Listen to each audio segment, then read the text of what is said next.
All right, we're back here. This is Real Estate Bites episode number 54. Thank you guys for coming back and joining me. Today we're going to talk about this NAR lawsuit and the results of it. Before we do that, we'll go to our meme of the week. And actually what I have for you this week is not a meme, but I saw this on the Facebook page where I grabbed these, and it's the most badass staircase that I've ever seen. So take a look at that. Live edge wood with the epoxy down the middle makes it look like a waterfall. That is absolutely amazing. I'll let you guys take that in here for just a couple seconds more, and then we'll jump into the topic of the day. Here we go. Okay, so this NAR lawsuit, the reason we've talked about this before, I'm sure we'll talk about it again. But the reason I wanted to talk about it on today's episode is because tomorrow it's for real. Tomorrow it goes into effect legally. The state of Ohio and the state of Ohio legislature has passed laws reflective upon this lawsuit and the agreement nationwide that goes into effect tomorrow. And let's talk about that, what exactly is changing and how it's going to affect the industry. I've heard lots of interesting theories, certainly lots of people who are very scared about how things are going to turn out. There will be people who are affected. There will be people who are affected negatively, and we'll discuss those here in a bit. I, for one, don't mind these changes at all. And the Agents on Right sales team, we've talked about it. We've discussed it. And I look forward to it. I think it's actually going to be healthier for the industry in general. So let's talk about why. What are the actual changes that are taking place legally tomorrow? So come Monday morning, every real estate brokerage in the state of Ohio are going to have to follow these two new laws, okay? Number one is that we listing brokers can no longer advertise what our sellers are willing to pay towards a buyer broker who might bring the buyer that eventually buys the property. So as it's been for a long time, well before I ever got my license, if I go on the MLS and I am looking at properties to show my buyers, I can see right there on the MLS website exactly how much, by way of percentage of the sale price, the seller is paying the buyer broker for bringing that buyer who will eventually buy their home. Come Monday morning, I can no longer see that. That doesn't mean that sellers are not allowed to pay a buyer broker commission. It doesn't mean that they're even discouraged to pay a buyer broker commission. It just means that we are not allowed to advertise that on the MLS. And that is where we share basically all of our listing data with all the other agents and brokers in a specific area. Okay, second change is that before buyer's agents show a home to a prospective buyer, they are supposed to have secured a buyer representation agreement with that buyer. So just like we would do a listing agreement with a seller where they agree that I represent them and their interest in the deal for a certain amount of time, now the buyers need to sign a representation agreement with an agent before they go see a house. Now, these things have existed for forever, for years and years and years, decades maybe, but it's not been common practice here in the state of Ohio. There have been other states in the union that this has been law or common practice going back quite a while, but in the state of Ohio, this is brand new, right? I can say that personally, up to this point, I've only had I think 3 or 4 buyers sign them. They were all investors who were running me around all over the place. And I had them sign them because, hey, you're taking me, I'm putting a lot of hours and time in to look at some pretty crappy houses. I'm going to make sure I'm going to get paid this amount. So we agree on this, or you find a different agent. That's kind of how it went. But now every buyer needs to sign a representation agreement before they go see a house with an agent. Okay, so who's this going to affect? A lot of sellers, if you would believe the news, believe that they're off the hook for paying commissions to buyer brokers. And, that's a choice. That is a choice. It will be presented as a choice. I mean, it kind of always has been. It's always been negotiable. That's a myth that's out there, that sellers didn't have an option or buyers didn't have an option, that NAR mandated a 6% commission. All that was hogwash. None of it was true. That was just stuff to get people riled up and paying attention to this news for those who actually cared. Because I can tell you this, most consumers really have no idea about any of this stuff or what's going on and what it means. So at any rate, you're paying out a listing broker commission, and then they choose, do we want to pay a buyer commission at all? I'm going to suggest to every single one of my sellers that they should offer something. And the reason, we'll get to that reason why, but they should offer something. A lot are going to choose to not offer anything. I know that there's going to be a lot of agents out there because, I've worked with these kinds of people who are going to use this as their value proposition. Hey, we're going to charge a low commission rate to list your property, and you don't need to pay the buyer broker anything. So it looks real cheap for you. Okay. And that's how they're going to win their listings, because they don't really bring very much value by the way of marketing and negotiation and the management of a deal. And that's really in this market and in this day and age when all the information about properties are at your fingertips, that's really where we bring value, is in our market knowledge, expertise, our ability to negotiate, and our ability to manage a very complex, high dollar transaction. Okay, so buyers, how's it going to affect buyers? It's the buyer, and specifically the first-time home buyer in this market, the buyer that's shopping under $200,000, that I think is the one entity that I really sort of feel for. We are already in a low inventory, low affordability situation with housing in the United States, and this is going to make it much more difficult on the first-time home buyer. This thing, if you listen to the news, they tout this lawsuit and this settlement as something that's going to be super beneficial for sellers and buyers. It's not going to be super beneficial for sellers and buyers.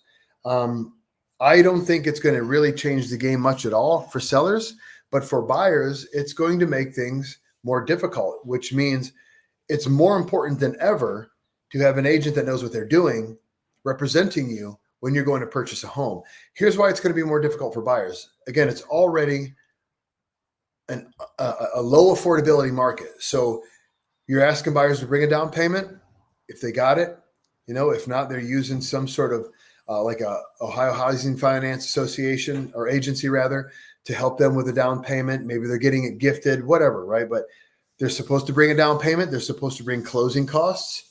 They're supposed to pay their lender their origination fees, an appraisal, an inspection. And now they're going to be on the hook based upon the buyer representation agreement for a commission for their buyer's broker. This is not going to be easy on buyers. Okay. It's going to make it more difficult for them. It's going to make it very discouraging for buyers who are just starting out, younger buyers, young families, buying their first home, maybe moving up from their first home into a larger home because they've had more children, something like this, but they don't have a whole bunch of money stocked away, which, by the way, is most of the United States. I think I read a statistic once that something like 60% of adults in the United States would have a hard time handling a $1,000 emergency. And now we're asking that same group of people trying to raise a young family to come out of pocket to pay a commission. It's not going to happen. There are, of course, workarounds, but that original situation is not going to happen. So what is going to happen? How is this going to affect the transaction in the marketplace? What are you going to see? You're going to see, especially with those sellers who don't want to offer anything, who are being sold a false bill, right? That they're not going to have to pay a buyer broker. They're going to list their house for sale, and they're going to receive offers that then have written in a request for the seller to pay the buyer broker's commissions. That is going to happen. That is going to become commonplace, especially when you have this race to the bottom with low rent listing brokers who are telling people, we'll list your house for less. We'll take less. and you don't have to pay the other side, no problem. They're already setting false expectations. Okay. And then when they go to market, especially if they're priced strategically and priced well in this low inventory market, if your house is in good shape, you get multiple offers coming in. So now if a buyer's in a competitive situation, they're going to need to ask that seller for help paying their broker's commissions. And so it's going to be built on top of the price. They're going to offer a price, which essentially is intended to net the seller a certain amount of money or be fair according to the buyer, right? And then they're going to add the commissions on top of that. And if they need help paying closing costs, which plenty of buyers do, plenty of first-time home buyers, young families still need help paying closing costs. We write offers all the time with the buyers asking the seller to concede some money, concessions, right, for the help of paying their closing costs. So now you have an offer that comes in that may ask for commissions and closing costs on top of the actual, the legitimate net purchase price. So what is that going to look like on contract form? You might have somebody, let's say the house is $150,000 and you got this first-time home buyer. That's a highly competitive price point. Most of your buyers are in that range, between $100,000 and $200,000, right? Most buyers. And that is a highly competitive price point. If the house is in decent shape at all, there's going to be multiple offers. And so you might have somebody who offers $150,000, or they may offer $160,000, asking for $5,000 in concessions, $5,000 to pay their buyer broker commission, something like that. I just want the math to be easy, right? So now you have a home that maybe is worth, in the eyes of agents and appraisers alike, $150,000, but they wrote a purchase price of $160,000, right? $10,000 above what it's actually worth. How are appraisals going to handle that? Are appraisals going to come in short? I'm sure some appraisers and banks will take into consideration the concessions. I'm sure some won't, or at least they will not take in the entire amount of concessions into consideration, because in the end, that bank still is financing up to the LTV, whatever is determined by their product, up to that $160,000 mark. So are we going to have problems with appraisals? I think we're going to see that. Okay. That makes it more problematic for both buyers and sellers. One of the big arguments from these attorneys, who, by the way, these low-life scumbag attorneys are the only ones who are winning with this lawsuit. Okay, there's a $418 million settlement that the National Association of Realtors is paying out over, I think it's a 5-year period or something like that, 4 or 5 years. $418 million NAR is paying to the plaintiffs of this class action lawsuit, and the attorneys are collecting over half of it. Okay, so you have hundreds of thousands, if not millions, of sellers who are listed in this class action lawsuit, and they're all going to divvy up the rest. They're all going to get a check for $150 in the next 5 or 6 years when all the dust settles. Meanwhile, the handful of lawyers who instituted and conducted this shakedown of the real estate industry are getting really, really rich off of everybody else. Meanwhile, sellers, buyers, and agents alike, not a whole lot's really going to change. The structure of what we do will change, okay? The contracts will change, but in the end, we're buying and selling homes. Sellers are still going to be asked to pay out on commissions, and these scumbag attorneys just made a lot of money. Okay, so again, the buyer is going to have to write their broker's commissions if they don't have the money, and most buyers don't have the money. There are plenty out there who are selling a home, and maybe they got plenty of equity in the home they're selling, and they can handle part of a commission. And if they're buying a new house and it's competitive, and they're buying a nicer house in an upscale neighborhood, one of these big, beautiful McMansions, right? They're probably going to be able to pay part of, if not all, of their buyer broker commission. But if people shopping $250 and less, they don't have it. They don't have it, guys. So sellers, be ready. Okay. And sellers and buyers both, if your agents are not explaining these scenarios to you and getting you prepared mentally for how these negotiations are going to go, you gotta find a new agent, because when the offers start rolling in, when it comes time to negotiate, they're going to be lost, and your best interest cannot, forget about whether they're going to try, they cannot be represented because they don't know what they're doing. So that comes down to the last group who's going to be affected by this lawsuit, and that is the agents. Again, I like this. The way that our broker, Russell Real Estate Services, has rewritten their contracts. It's very easy to explain what's going on, very easy to talk to our principals about what their options are, what their costs will be. Very simple to explain. The agents out there, and there are way more than you think, who cannot explain to their principal client what the changes are, what it means, what scenarios they may face, and how to navigate through them, they're going to go away. They may get into a deal and they may get embarrassed. You know, a lot of agents exit this industry the first time they get a client who's real pissed off at them. And they bail because they don't like that pressure. They don't like that negative feeling, right? A lot of agents who don't have the capability of explaining the value that they bring to the client and the marketplace are exiting stage left. And goodbye.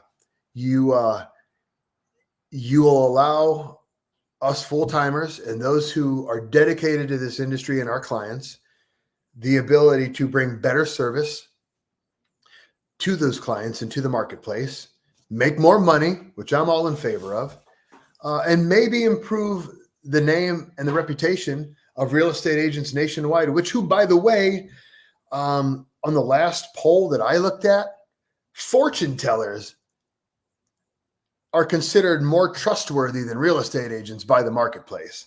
And that's because of you fly-by-night bullshit agents that are here today and gone tomorrow, okay? That's the reality of it. Look, there are over 5,000 agents in the greater Cleveland area, okay? In Lorain County, where I pay most of my time and attention, there is 2.1 agents for every house on the market, okay? I've said this stuff before. Right sales team agents are having career years. They're killing it. I'm so proud of them. They're doubling production that they've ever done before, if not tripling it. So far this year to date, I've got an agent who's tripled their production. She's been doing this quite a while than she's ever done before. Okay. I've got another agent that is about to double the production of her very best year. I mean, these agents are doing great. So if there's 2.1 agents for every house on the market in Lorain County, what's happening to all those agents that aren't selling millions and millions of dollars worth of real estate? Okay. What are they doing? I'll tell you what they're doing. Nothing. They're doing absolutely nothing. They're not selling homes. They're not getting experience. They're not doing anything. And if you end up in a consultation or at a house with this agent, you're probably going to know who they are, because you want your agent to be able to sit you down in a consultation, whether you're listing a home or buying a home, and go through these scenarios and be able to explain how this stuff is going to affect the market. Okay. If you don't have that, keep on looking, guys. All right, listen, let's jump into this week's statistics. We'll buzz through these. All right, here we go. Week 54. This morning, you can see inventory continues to creep up. It is summertime. This is when it happens. There were 422 condos and single families on the market in Lorain County. Last week, there were 76 closings. The median square foot, not average, but the median square foot of those closings was 1,679. The median value of those sales were $268,750. Oh yeah, let me back up. Sorry, guys. Let me back up. So one of the big arguments of this lawsuit was that people were overpaying because they didn't have an opportunity to negotiate. Their buyers specifically were overpaying. They didn't have the opportunity to negotiate their commission with their agent, and that the commissions were built into the sale price. Now, there's two schools of thoughts on it. I tend to take the other school of thought. I don't believe commissions were built into the sale price. Why not? Because I never sat with a client, nor have I known anybody else to sit with a client and say, hey, look, all the comparable sales say that your house is worth $250,000. But Billy over here is probably going to write an offer for his customer, and he's going to want $5,000 in commission. So we should list it 255. That doesn't happen, guys. That's not how it works. You look at comparable sales where people have been for decades, way prior to the '08 crash, and then the run up, and then the appreciation post COVID. The commissions were paid by the seller, negotiated on the front end by the listing broker. Okay. The buyer broker could still negotiate what they're going to take. Okay. I did that. I have negotiated what I was actually going to accept on the behalf of my buyer in order to make them more competitive. And the argument was that because those commissions were built in, that they were overpaying. Well, listen to the scenario I just put across to you guys. You're going to see offers now where the comps say the house is worth 150, but because that buyer cannot afford to pay their buyer broker commission, they're going to add that onto the top of the price. Okay. So now it truly will be built in to the price of the home. And if those homes appraise, okay, that is going to push up home values. That's going to push up the price of homes, creating an even greater crisis in affordability and housing in the United States today. Okay. So let's get back to the stats. My point there is that you can expect these numbers, these median home values, and more specifically, this median square foot value to start creeping up again when these commissions and concessions are now built on top of sale prices together. All right, median square foot value this last week, $163.70. The median time on market for sales last week, 13 days. This shows you guys that houses are still, even with inventory creeping up, even with sale prices creeping up, the demand is still there. 13 days on market was the median time frame for the sales last week. You can see we had a bit of a recovery in the mortgage rates at 6.58% for a 30-year conventional note. And the top sale of the last week was $749,900 in Avon. That was another red tail property. Let's take a quick look. I don't want to spend a whole lot of time on this because it's boring. So here you go. Another beautiful property here in red tail. Not one of the larger ones, not one of the fancier ones. It's a beautiful home. I'm not going to hate on it too much, but how many times on Real Estate Bites have we seen interior finishes, albeit beautiful? They are gorgeous, but they look just like this. Lots of white, lots of gray, lots of very plain stuff happening here. I'm blowing through these pictures because this is nothing we haven't seen before. Okay, I'm bored. Very good. Hey guys, thanks for joining me here. Look forward to seeing you back next week. I've got some other stuff coming up. I want to talk to you guys about solar power and an affordable solution that I've recently learned of. I plan on having this fellow on here in the next couple of weeks. Until then, as always, take care of yourselves, take care of one another. I love you people.